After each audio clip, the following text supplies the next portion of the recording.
Good afternoon, fellow Football Index traders. It is Zen again. How are you all doing? I hope you're okay. I wanted to record another video, I guess primarily because right now a lot of the content creators on FI are scaling back what they're doing.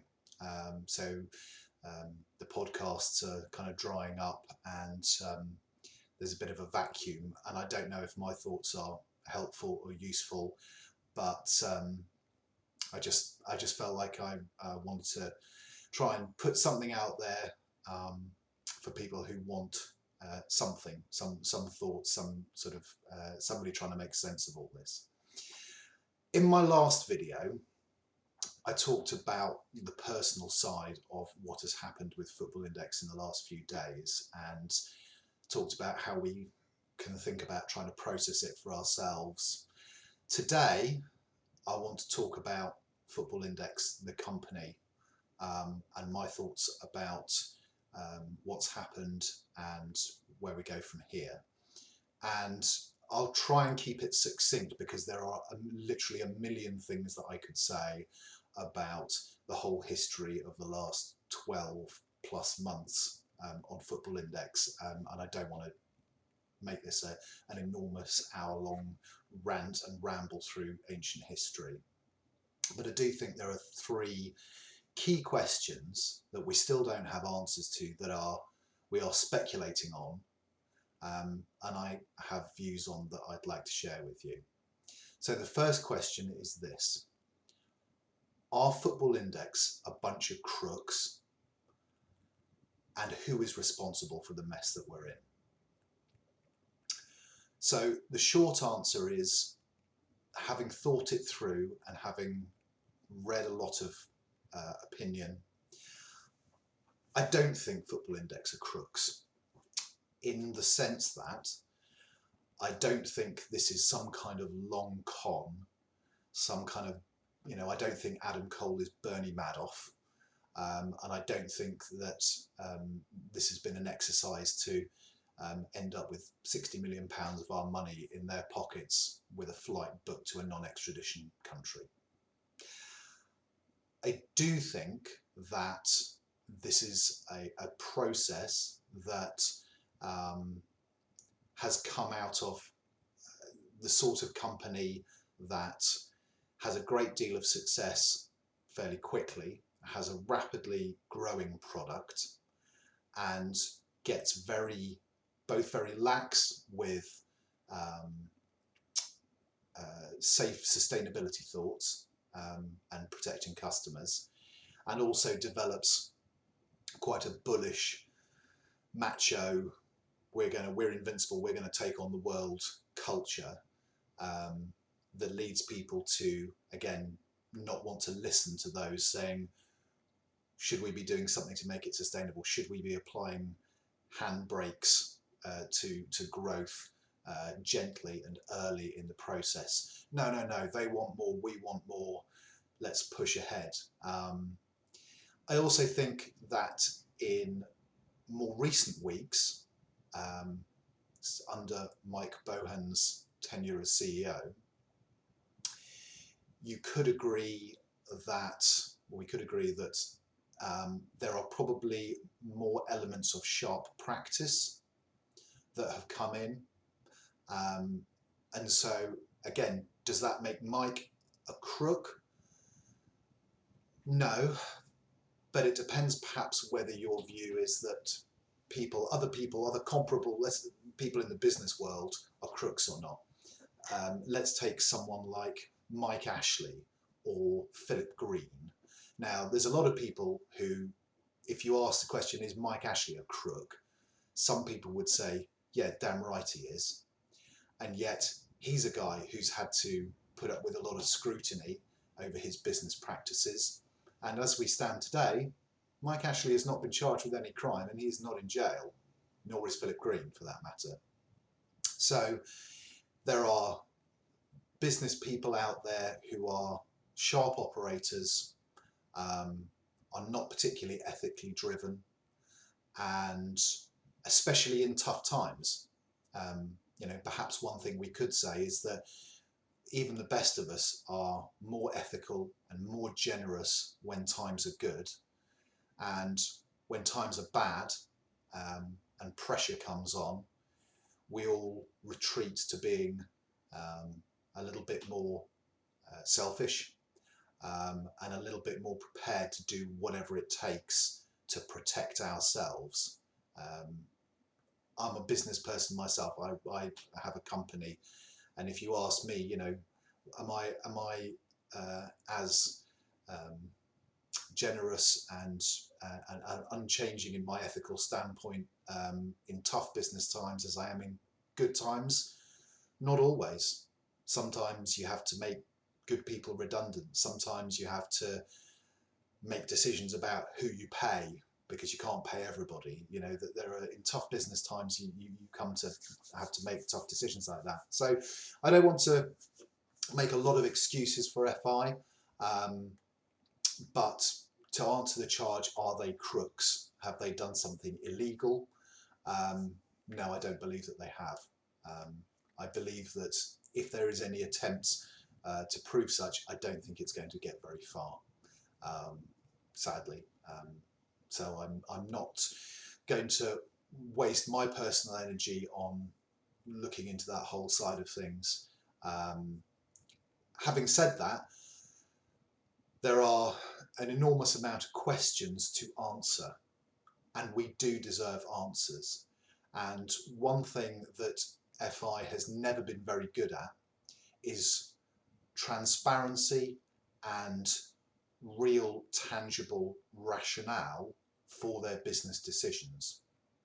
We've heard a lot of very confident statements, especially from Adam Cole. He was, you know, as the chief entrepreneur at FI and the founder, he was the guy who always gave us those big dream ideas, whether they're 10x the market, or whether when he said things like, we're so much better than other bookies, we have a value and a vision of you know, being a fairer bookie. Well, I think a lot of those values and ideas are obviously now well and truly in the bin. So the question is, did you ever really mean them, Adam? Or did you mean them and you just lost your way massively? You know, that's the problem, is at every turn in the last few months, Football Index have made decisions and they haven't told us with any detail or clarity why they're doing those things. So, you know, why was order books the thing to do? We know that, I know the basic answer to that. Adam Cole had a dream of this alternative investment class, alternative asset class, as he called it. You know, that was where he was trying to take Football Index, and order books were, you know, the mechanism by which he saw that happening. But that's a pretty brief description, and we didn't understand, well, why order books? Why can you not get there with some form of instant sell? What's the rationale behind that? And many, many other decisions. You know, why were IPDs trialled, then brought in permanently?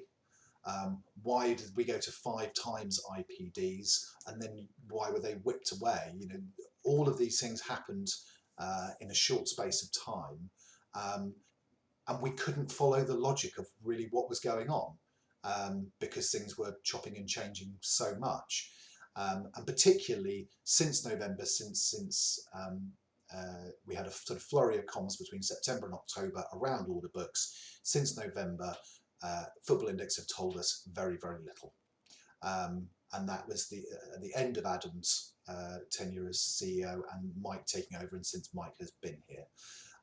So fundamentally, if nothing else, if Mike and the current board wish to head off all of these allegations of being crooks, then they need to offer us some rationale about what has happened and how we have got here, and then we can make a judgment about whether we think that is sincere and authentic, whether we think it is competent or incompetent, and whether, you know, there is any future trust even vaguely possible.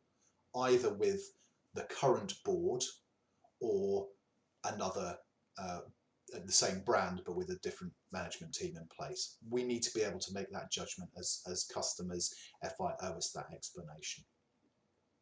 So that's question one. The second question I wanted to look at was, can Football Index survive in the short term? That's a very difficult question to answer right now, and I have to say I don't really believe in the concepts of yes and no, right and wrong when it comes to making a judgment on something like that.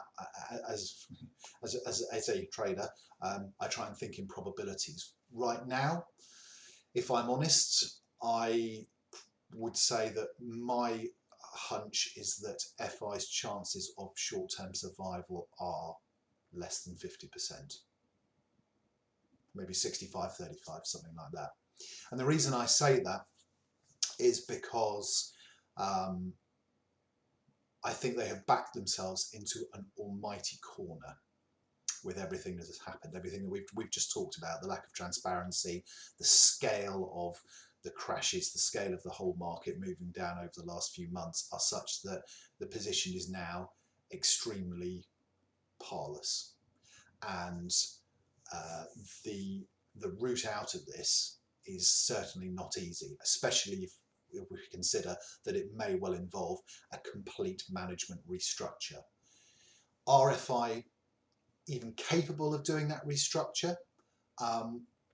I guess we have to assume that perhaps they are, because that is why they have taken the view of cutting the dividends so drastically. Logically, they have done that to buy themselves enough time to recover. Now, of course, their financial modelling has been so bad with things like IPDs that I can't tell you today whether I actually trust that FI's dividend reduction is sufficient and they've done that math correctly. We know, for example, that the CFO, Andrew Burns, was recently terminated as a director, according to information that's been put in the public domain. So what does that tell us about FI's finances? I saw FI Trader mention this earlier on, that it's impossible to say. Has he resigned out of a desire to not be involved? Has he been terminated because he is actually the culprit and not Mike Bohan?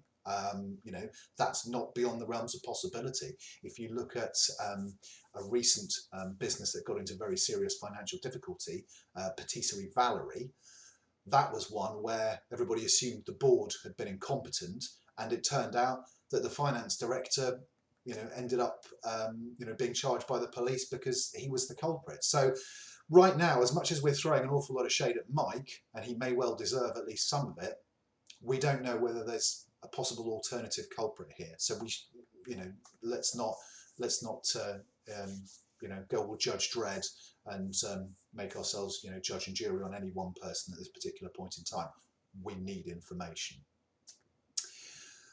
But even if Football Index have the capability of surviving the short term, and by the short term I probably mean the next 60 days, 30 days up until the change in dividends, and 30 days the other side of that. Even if there is the capability of that, and even if other external forces such as the Gambling Commission or the Advertising Standards Authority or anybody else don't find a case that would mean FI having a license suspended or to operate or something like that, even if there is the capability of survival, as a business person, if I was on the board of Football Index today, I would be asking the question, is this thing worth saving? From our own internal point of view as directors, has this thing fallen apart now to such a degree that we simply do not have the energy or the desire to try and fix it? Because company directors think like that. They've got to decide whether they've got to make that pain or gain decision. Is there actually a longer term revival that's possible that makes a very painful short-term process even worth doing. So we may find that whatever we want to happen to Football Index, they take the decision out of our hands. And for me, I was talking earlier on Twitter about the key role that the whole board plays in that. This isn't just about Mike and Adam. As far as I'm aware, there are other non-exec directors on the board who are more experienced industry people. Their advice will be key. They themselves, given that Mike and Adam seem to be copping the worst of the reputational damage, those guys have got to decide, is my reputation worth this? You know, do I want to, as a non-exec director of Football Index, do I want to you know, put my reputation on the chopping block to try and turn this around? Do I want to get rid of Mike and Adam and say to those guys, sorry guys, you've got to fall on your sword, in which case a new people have got to come in, and I've got to advise them, and I've got to get them back up to speed to get this whole thing turned around. And so, you know, and do I even want to bother with all of that? So, you know, there is both the capability of survival and the desire that it is worth surviving. And all of those right now are in the melting pot. And it's for that reason that I'm actually okay with hearing nothing from Football Index right now. Because again, if I was FI's PR consultant, I would be telling them, don't say a word. Because at the moment, the fury is white hot. You know, we have media scrutiny and attention. We've heard today, I've seen a media report today that sponsors, Nottingham Forest, are now in discussion with Football Index about what the hell is going on. So they've also got to deal with those questions, and they need to figure all this out. They need to do a bit of listening to all of their stakeholders and figure out whether this is worth going ahead with. So I'm okay with FI not saying anything probably for the rest of this week. And let's see where we are, because we always say the next announcement's the most important one in FI history. Well, this one really is. Because for the number of people who've already sold up and left, if they don't like what they hear next time, there will be a great deal more sell up and leave. And FI have fundamentally got to decide, have we got the energy to turn this round? And if so, what's our strategy? Is our strategy to be defiant and say, no, we have operated according to our terms and conditions. Gambling Commission, you can't touch us. Advertising Standards Agency, you can't touch us. And on we go. And you're either on board or you're not. They can do that if they want and try and keep Mike in post. I don't think that's going to go very well for them if they do that, but who knows? Or they've got to do the most almighty comms pivot and try and go, right, if we're going to pivot and say, you know, we're so sad this has happened, we want to rebuild it, we want to be authentic and conciliatory and transparent and treat you guys differently and make this a more sustainable business. We're sorry we got so carried away with the positivity and the bullishness and the 10x the market. Please forgive us. I know it's all, you know, fallen back to a very low level, but we can rebuild it together. You know, they can try that. I don't know how that message is going to go across, but they can try it. But anyway, all of that is up in the air. Let's give FI, I want to give FI the time to decide what they want to do, get the right strategy in place, decide what they want to do about key board level personnel, and then let's see what they've got to say. So the final question is, can FI survive in the long term? And I just wanted to make a quick point on this because I'm still processing this and I don't have particularly good answers on this one at this stage. However, I have read a couple of really interesting things this week by different people who I don't know and whose agenda I don't know, so I'm not taking them as gospel at the moment. But there is a guy on Twitter who goes by the handle Rolex Collector who wrote what I thought was one of the best and most insightful articles about the mechanics of Football Index and what it really means that I've ever read. And that raised some very key issues for me about this whole question of, is it a Ponzi? And you know, if it is a Ponzi, why on earth would we want to continue with it? Because in the longer term, because this is all just going to happen again.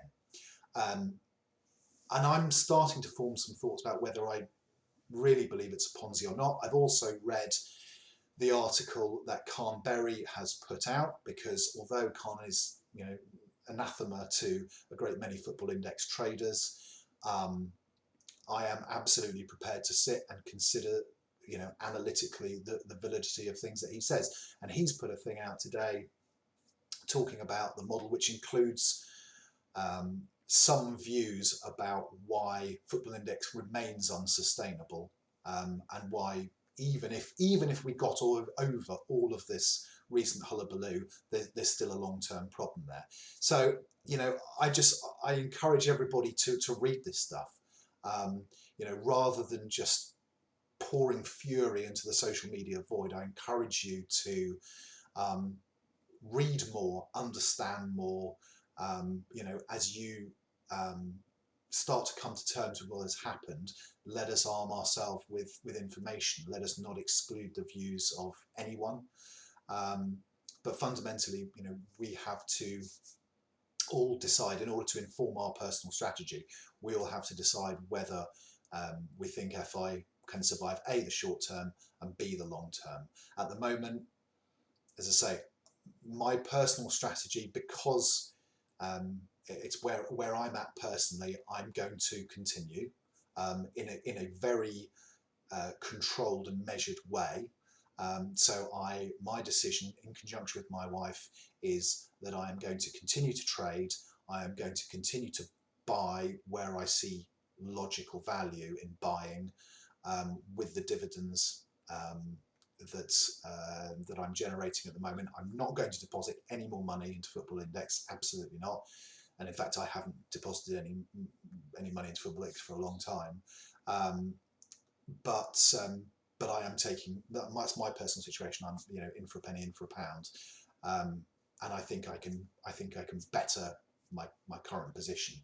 I've got a 30-day plan initially, and then we'll see where the index is in 30 days. But at least I'm going to attempt it. And if I end up with zero, I end up with zero, and I'm okay with that. Everybody will have their own decision to make there, but I hope that just provides a useful range of views. I'm very, very happy to engage with people in the comments on this video or on Twitter.